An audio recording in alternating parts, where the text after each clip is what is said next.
Welcome to Meaning Over Money, a different kind of financial podcast where money is never about money. Welcome. Thank you so much for tuning in. We are so excited to have you here. We hope you're having an awesome week. And regardless of when you're listening to this, we hope this episode adds value to your journey. Well, today's episode is a follow-up to last Wednesday's episode where we talked about the 2023 stock market performance. And if you regularly listen to the show, what you're going to find here in the coming weeks is every Wednesday, we are going to tackle investing. This is a question that keeps coming up over and over and over again by my blog readers, by you podcast listeners, in my coaching, on social media. Investing is everywhere now. And there's so much confusion, there's hesitation, there's fear, there's paralysis. And at the same time, if done right, investing is one of the most impactful pieces of our financial world. And I strongly believe that this can and should be easy for us. So on the heels of last week's episode, and as a reminder, we talked about in 2023, if you include dividends, the U.S. stock market returned 26%. 26% in a single year in 2023.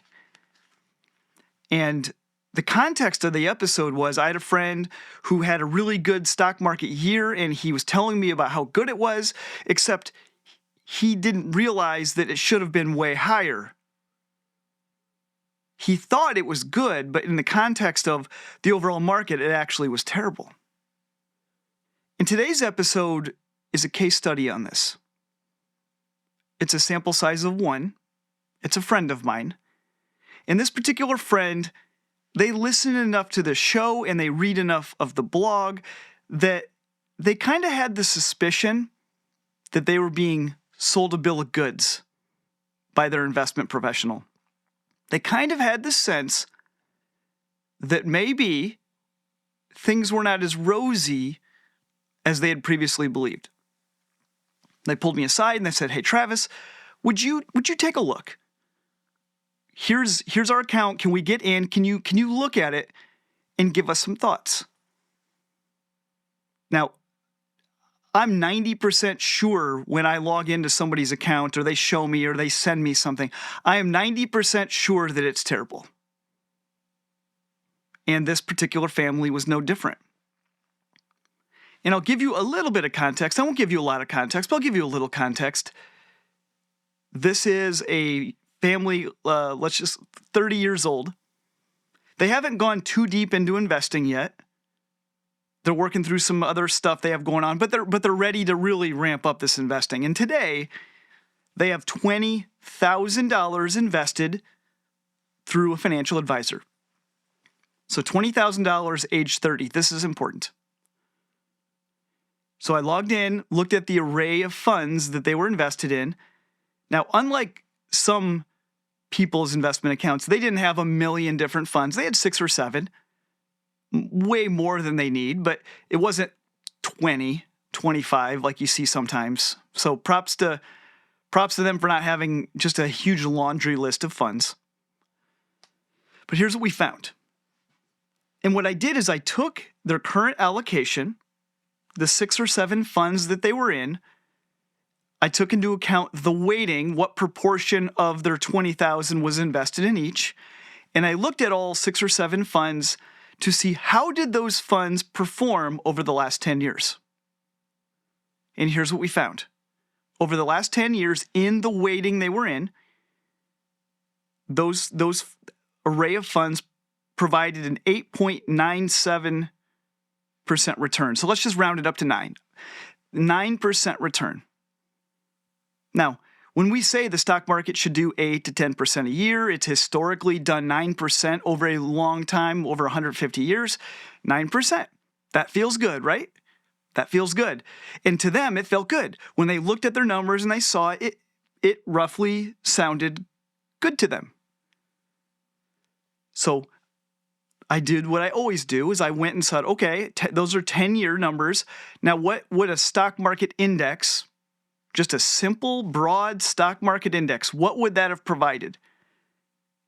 And on that day, so completely apples to apples, you could have been in these 6 or 7 funds, or you could have been in the stock market index. The stock market index performed at 11.5% a year over those 10 years.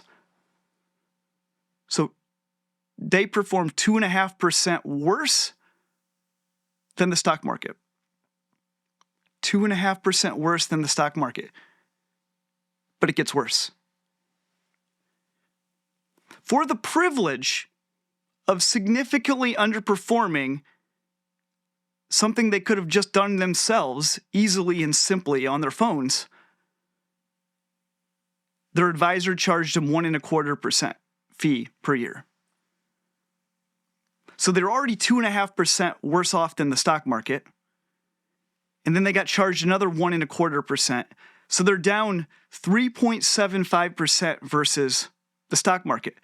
So instead of getting 11.5%, they got 7.75% over those 10 years. Almost 4% lower per year. And my friend, he's in the medical profession. And I used this analogy with him. And I said, all right, dude, is there a world in which you would go visit the doctor and you would pay the doctor for the privilege of you leaving the doctor's office more unhealthy and worse off than you walked into the room with? Of course not. You wouldn't pay a doctor to hurt you. But yet here we are. This family was done dirty. Just like so many families are done dirty. So let's translate this into some real numbers. You might say, well, it's just a couple of percent. It doesn't really move the needle. But let me play this out. Let's say this family, they have 20 grand and they leave their 20 grand invested. Let's just say their portfolio does the same thing for the next 35 years until age 65 as it has done in the past. And let's say the stock market does the same thing for 35 years that it did for the last 10. Improbable, but I just want to highlight the numbers. Their current investment mix, 7.75% a year after their advisor fee, they'd end up with $270,000. So 20 grand would grow into $270,000. That's pretty impressive. You more than 10 times your money. That's not nothing. On the flip side, had they been invested in the stock market and they made the 11.5%, again, I'm not saying they're going to, but let's just say they did. Instead of 270, they would have $900,000. On a $20,000 investment, assuming you put no more money into it, they would have $630,000 less simply because of how they're invested today. Now, let's use a different scenario. Let's assume over the next 35 years, they can make 9%. Let's say their advisor pulls a rabbit out of his hat and he meets the stock market, which never happens. But let's just say they do. Let's just say their advisor meets the market and their advisor gets them 9% a year. And then the stock market index gets you 9% a year. But you still have to pay your 1.25% fee. So their portfolio paying their 1.25% fee, again, 20 grand, not investing a single penny more. They would have $270,000. Let's just say they just invested in the stock market index on their own, put 20 grand in there, forgot their password, let it sit, 9% a year. They'd come back at age 65 and be worth $408,000. That's $130,000, $140,000 difference. Almost $140,000 difference simply by not paying a measly little fee. It's only 1.25%. It's not a big deal, except on a $20,000 investment, it cost you $140,000 nearly. These things matter. What if they're putting more money in? What if they keep putting money in? And I hope they do. What if they continue to put more and more money in? They want to provide for their future and their family's future. And they knew this when they asked the question to me. They kind of had a suspicion, and their suspicions were true. Those suspicions were right. They are being done a disservice. But nobody knows they're being done a disservice.